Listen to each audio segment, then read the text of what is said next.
Meron ako napanood sa YouTube.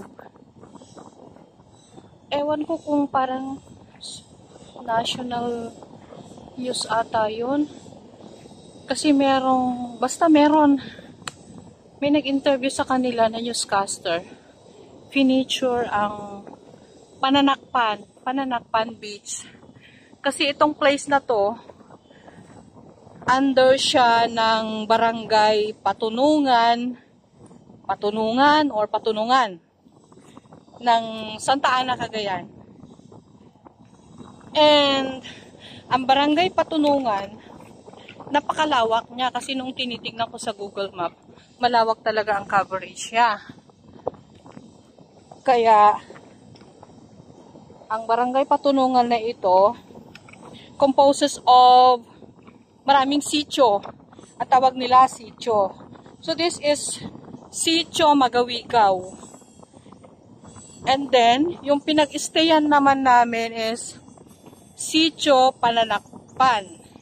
Kaya doon sa nakita ko sa sa news, na-feature siya sa news. Ang sabi nila, "It's more fun in Pananakpan." Which is true talaga. Kung nature lover ka, sobrang maa-amaze ka at maa-appreciate mo itong place na to. Kasi, tignan mo naman, nandito ka sa beach na ang daming rock formations. Tapos makikita mo yung mga puno niya.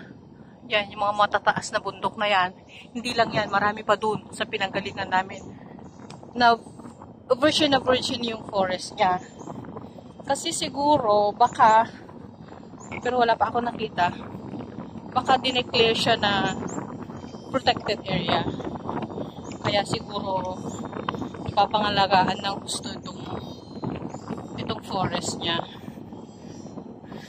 Hayon ang aking Modra Bells at ang aking pamangkin. Ayan na, pagod na sila. Hindi na sila sumama sa amin doon sa may mismong Magawigaw. Dito na lang sila naglulublob. O, tignan mo naman mga kapatid. Oh.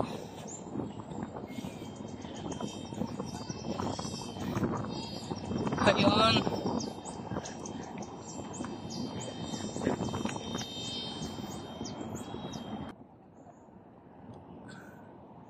Ayan yung mga puno niya, oh. Some kind of pine tree. Itong mga nandito na makikita mo. Tapos mostly ang makikita mo is tawag dito? Yung tinatawag nilang giant talisay. Ayun yung sinasabi kong rock formation doon na para siyang crown. Kung titignan mo yung sand, white sand talaga. Kaninang naglalakad kami papunta rito, meron lang akong sinusundan na isang footprint lang ng isang tao. Kasi wala nga pumupunta rito, bawal nga daw. Bawal nga. Pero bakit ka nandito? Oh my God. Tingnan ko ta.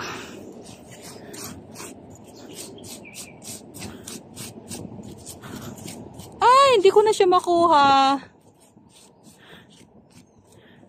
Nag-fossilize na siya. Nakadikit na siya sa bato. Okay. Diyan ka na lang. Hindi ko siya makuha. Ayan, no.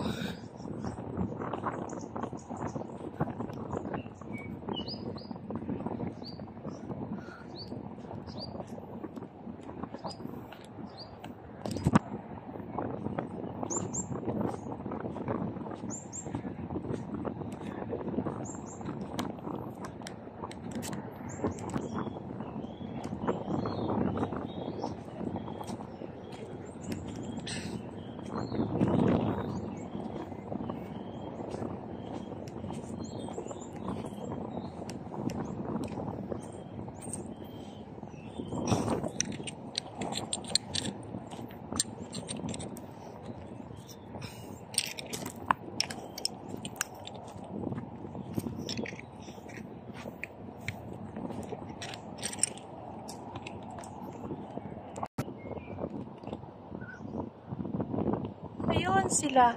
Akala yata nila uuwi na ako. Eh, sinabi ko naman magbi-video lang ako. Ito yung mga pine tree.